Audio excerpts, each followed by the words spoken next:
सगळ्यात मोठी बातमी येते आग्रा या ठिकाणाहून, कारण आग्रा इथून एक मोठी बातमी समोर येते। आग्रा किल्ल्याच्या दारावर मोठा गोंधळ झालेला आहे। शिवप्रेमी आणि उत्तर प्रदेश पोलिसांमध्ये त्या ठिकाणी गोंधळ झालाय। पोलिसांनी शिवभक्तांना पाठीमागे ढकललं। पोलीस आणि शिवभक्तांमध्ये बाचाबाची सुरू झालेली होती आणि यावेळी शिवभक्तांनी प्रचंड घोषणाबाजी केलेली आहे आणि शिवाजी महाराजांचा पुतळा आतमध्ये नेऊ नाही दिला असा आरोप इथल्या शिवभक्तांनी केलेला आहे। यानंतर शिवभक्तांनी ठिय्या देखील सुरू केल्याचा आपण दृश्यांमध्ये पाहतोय।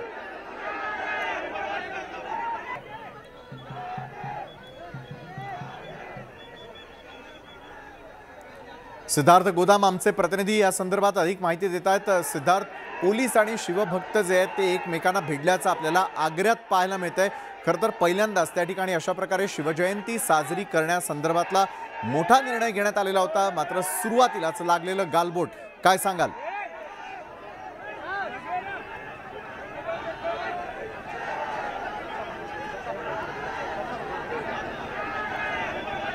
सिद्धार्थ, माझा आवाज आपल्यापर्यंत येतोय? बरं, आग्रा या ठिकाणची आपण सगळ्यात मोठी बातमी यावेळेला पाहतोय। आग्र्याच्या लाल किल्ल्याबाहेर कशा प्रकारे या ठिकाणी सर्वजण जमा झालेले आहेत। शिवभक्त आणि त्या ठिकाणी असलेले जे पोलीस आहे त्यांच्यामध्येच या ठिकाणी गोंधळ उडाल्याचा आपण पाहतोय। शिवभक्तांनी विविध प्रकारचे आरोप यावेळेला तिथल्या पोलिसांवरती केलेले। पोलीस आणि शिवभक्त एकमेकांना भिडल्याचा आणि त्यानंतर सुरू झालेली घोषणाबाजी आपण दृश्यांच्या माध्यमातून यावेळेला पाहतोय। आग्र्याच्या लाल किल्ल्याजवळ झालेली ही बाचाबाची आहे।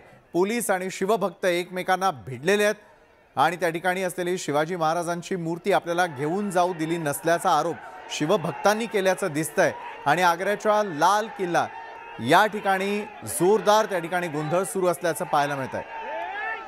आणि थेट आपल्याला माहिती देत आहेत सिद्धार्थ गोदाम आपले प्रतिनिधी। सिद्धार्थ, आग्र्याच्या लाल किल्ल्याबाहेर पोलीस आणि शिवभक्त भिडले, नेमकं काय घडलं?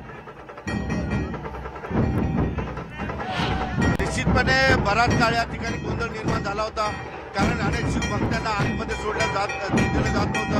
आपल्याला माहिती आहे हजारो किलोमीटरवरून शिवभक्त या ठिकाणी आलेले, मात्र पोलीस त्यांना गेटच्या 100 मीटर बाहेर त्यांना अडवलं होतं। मात्र पोलिसांनी आता त्यांना पूर्णपणे काढून देण्यात आल्यामुळे त्या ठिकाणी थोडीशी शांती आहे। मात्र या ठिकाणी मी तुम्हाला दाखवण्याचा प्रयत्न करतो की आता पोलिसांचा मोठा बंदोबस्त या ठिकाणी आलेला आहे आणि पोलिसांनी सर्व शिवभक्तांना या ठिकाणी काढून दिलेलं आहे, हुसकून दिलेलं आहे। त्यामुळे आता शिवसैनिक शिवभक्त या ठिकाणी दिसत नाहीत। मात्र जे काय आतमध्ये आले ते सुद्धा मुख्य प्रवेशद्वार जे आहे लाल किल्ल्याचं त्याच्या आतमध्ये जाऊ शकत नाही। आपण बघतोय या ठिकाणी सुद्धा मोठी गर्दी करण्यात आलेली आहे, कारण अनेकांना आतमध्ये जाऊ दिलं जाणार नाही। ज्यांच्याकडे पासेस नाही त्यांना अजिबात आतमध्ये सोडलं जाणार नाही। त्यामुळे आपण बघतोय की मेन गेटच्या बाहेर सुद्धा बरीच गर्दी या ठिकाणी आहे। ढोल ताशे सुद्धा बाहेरच वाजवले जात आहेत, त्यांना आतमध्ये जाऊ दिलं जात नाही अनेक लोकांना। मात्र आता काही त्या प्रमाणात होईना थोडेसे जवळ शिवभक्त आल्यामुळे त्यांचा राग थोडासा शांत झालेला दिसतो आहे आणि आता संजय शिरसाट असतील, हरिभाऊ बागडे असतील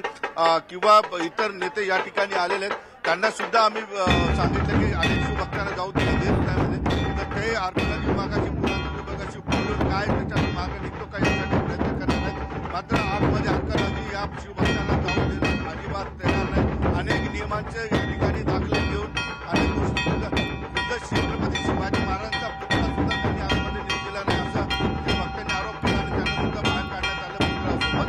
एकंदरीत कडक नियमामुळे हा कार्यक्रम कुठेतरी आता वेगळ्या पद्धतीने चर्चेत आहे। मात्र उत्साह आणि तोच जल्लोष या ठिकाणी आहे। थोड्या वेळात मुख्यमंत्री एकनाथ शिंदे या ठिकाणी येतील आणि याच मार्गाने जातील। त्यानंतर कार्यक्रमाला सुरुवात होईल आणि भविष्यात या कार्यक्रमाची सुरुवात थोड्या वेळातच होईल। अनेक लोक जरी जाऊ शकत नसले तरी त्यांची कार्यक्रमाची लाईव्ह लिंक त्यांनी दिलेली आहे, त्यामुळे आपण त्यांच्यावर सुद्धा हा नक्कीच धन्यवाद सिद्धार्थ, आपण दिलेल्या सविस्तर माहितीसाठी। अगदी थोडा वेळ आधी तणावाचं वातावरण त्या ठिकाणी निर्माण झालेलं होतं, मात्र आता शांत होऊन पुन्हा एकदा